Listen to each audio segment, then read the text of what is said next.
இந்த செடிகள்லாம் உங்கள் வீட்டில் இருந்தால் நிச்சயமாக உங்களுக்கு பொருளாதாரம் வந்து சேரும். தேவையில்லாத செலவுகள் ஸ்டாப் ஆகும். நீங்கள் பண்ணக்கூடிய ஒரு செலவுமே உங்கள் வாழ்க்கை முன்னேற்றத்திற்கு உங்களுக்கு தேவையானதாக மாற ஆரம்பிக்கும். நீங்கள் கொடுத்த கடன் திரும்ப வர ஆரம்பிக்கும். நீங்கள் கடன் வாங்கியிருந்தால் திரும்ப கொடுக்கறதுக்கான வாய்ப்புகள் உருவாகும். பொருளாதாரம் வந்து சேரும். அப்படி என்னென்னு கேட்குறீங்களா? நல்லா நோட் பண்ணிக்கோங்க. ஃபஸ்ட்டு இடத்துல இருக்கிறது எது தெரியுங்களா?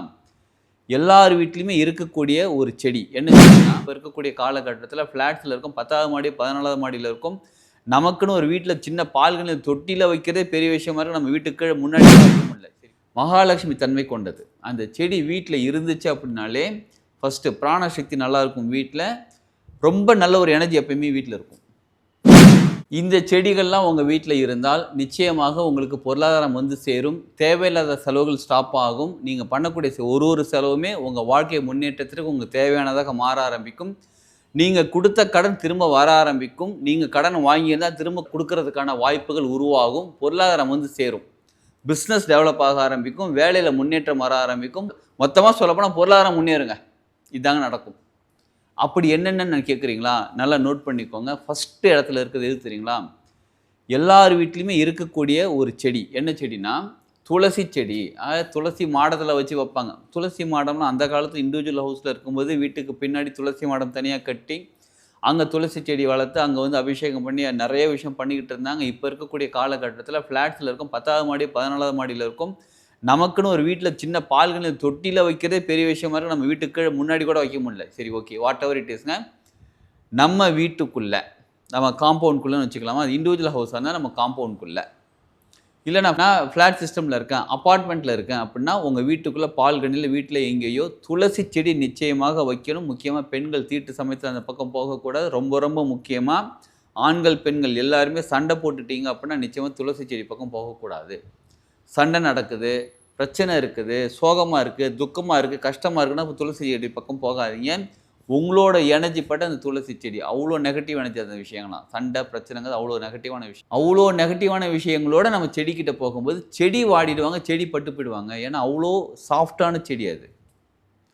மகாலட்சுமி தன்மை கொண்டது அந்த செடி வீட்டில் இருந்துச்சு அப்படின்னாலே ஃபஸ்ட்டு பிராணசக்தி நல்லாயிருக்கும். வீட்டில் ரொம்ப நல்ல ஒரு எனர்ஜி எப்பயுமே வீட்டில் இருக்கும்.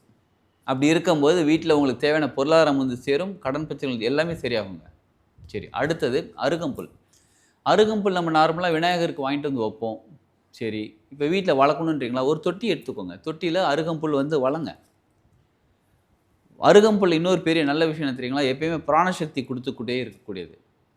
ஸோ அருகம்புல் வீட்டில் வச்சிருக்கிறதும் விநாயகருக்கு உகந்தது. விநாயகர் வந்து பஞ்சபூத கடவுள். பஞ்சபூதங்களே நம்ம வீட்டுக்குள்ளே இருக்கிற மாதிரி அர்த்தம் அருகம்புல் வளர்த்தாலே. அருகம்புல் வீட்டில் வளர்க்குறது அவ்வளோ நல்லதுங்க.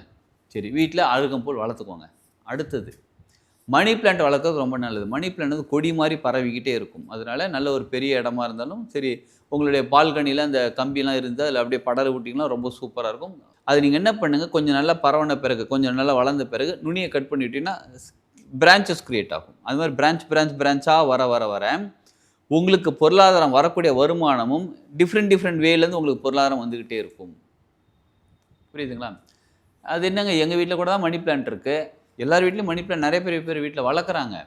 ஆனால் அந்த நுனியை கட் பண்ணிவிட்டு பிரான்ச்சாக வளர்த்து கொஞ்சம் பாதுகாப்பாக கரெக்டாக வச்சுருக்கும் போது நல்லா கவனிச்சுக்கோங்க. பழுத்து போகக்கூடாது, காஞ்சி போயிடக்கூடாது.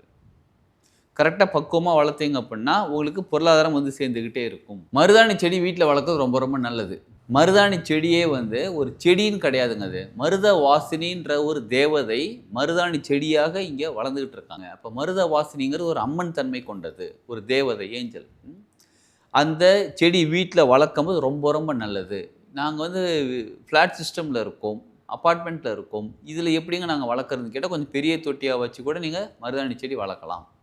ஓப்பன் ஏரியாவில் மண்ணில் நீங்கள் வச்சு நல்லா பெருசாக செடி பிரம்மாண்டமாக சூப்பராக வருவாங்க. நீங்கள் சின்ன தொட்டியில் வச்சா கொஞ்சம் சின்னதாக வருவாங்க. எப்படி இருந்தாலுமே இந்த 4 செடியும் இருந்தாலும் பரவாயில்ல, இல்லை 4ல் 1 இருந்தாலும் பரவாயில்ல. இதோட தாத்பரியம் என்னென்னு கேட்டால் எல்லாமே க்ரீன் கலர் லீஃப், பச்சை கலர், பசுமையானது. பார்க்கும்போது நம்ம மனசுக்குள்ளே ஒரு பசுமை. மற்ற செடி கூட தான் பசுமை, இதில் என்ன ஸ்பெஷல் அப்படின்னு கேட்குறீங்களா? எல்லாமே தெய்வீக ஆற்றல் கொண்டது. சூப்பரான ஒரு விஷயம். நல்ல ஒரு வைப்ரேஷன். ஒரு செடிக்கும் ஒரு ஃப்ரீக்வன்சி, ஒரு வைப்ரேஷன் இருக்குது. இந்த செடிகள்லாம் வந்து ஒரு நல்ல வைப்ரேஷன் வீட்டுக்குள்ளே சேர்க்கக்கூடியது. அப்போ மற்ற செடிகளும் நல்ல வைப்ரேஷன் கொடுக்கக்கூடியது. இது முக்கியமாக பொருளாதாரத்துக்காக. ஒரு சில செடிகள்லாம் இருக்குது ஹெல்த்துக்காகலாம் இருக்குது. இது முக்கியமாக பொருளாதாரத்துக்காக நல்ல ஒரு வைப்ரேஷன் கிரியேட் ஆகக்கூடியது. இந்த செடியை நம்ம வந்து தனியாக உட்காந்து பார்த்து பேசிக்கிட்டு தண்ணி ஊற்றி ஜாலியாக இருக்கீங்க நல்லா இருக்கீங்கன்னு பேசும்போதும் சரி, அதுலேருந்து நமக்கு ஒரு வைப்ரேஷன் கிடைக்க ஆரம்பிக்கும். நம்ம மனசு நிம்மதியாக இருக்கும். முக்கியமாக பச்சை கலர் புதன் கிரகத்தோட சக்தி. புதன் கிரகம்னாலே புத்திசாலித்தனம். நம்ம எந்த ஒரு விஷயம் செஞ்சாலும் புத்திசாலித்தனத்தோடு செய்வோம். அதுவும் எப்படி? தெய்வீக ஆற்றல், பொருளாதாரத்தை இருக்கக்கூடிய ஃப்ரீக்குவன்சி, அப்புறம் புத்திசாலித்தனம் இதெல்லாம் சேர்ந்து வரும்போது நம்ம வாழ்க்கை பொருளாதாரத்தில் சீக்கிரம் முன்னேற ஆரம்பிக்கும். சரி, உறவுகளுக்குன்னு தனியாக இருக்குது, உடல் ஆரோக்கியத்துக்குன்னு தனியாக இருக்குது, எல்லாத்துக்குமே தனியாக இருக்குது. இந்த செடிகள் பொருளாதாரத்துக்கானது. இதை செய்ய செய்ய நீங்கள் உங்களால் என்ன செய்ய முடியுமோ, உங்களால் எந்த செடி வளர்க்க முடியும்? இல்லைங்க எங்கள் வீட்டில் 4மே வளர்க்க முடியும், எங்கள் வீட்டில் பெரிய தோட்டம் இருக்குது, நாங்கள் அதெல்லாம் வைக்கலாமா? தாராளமாக வைக்கலாம்.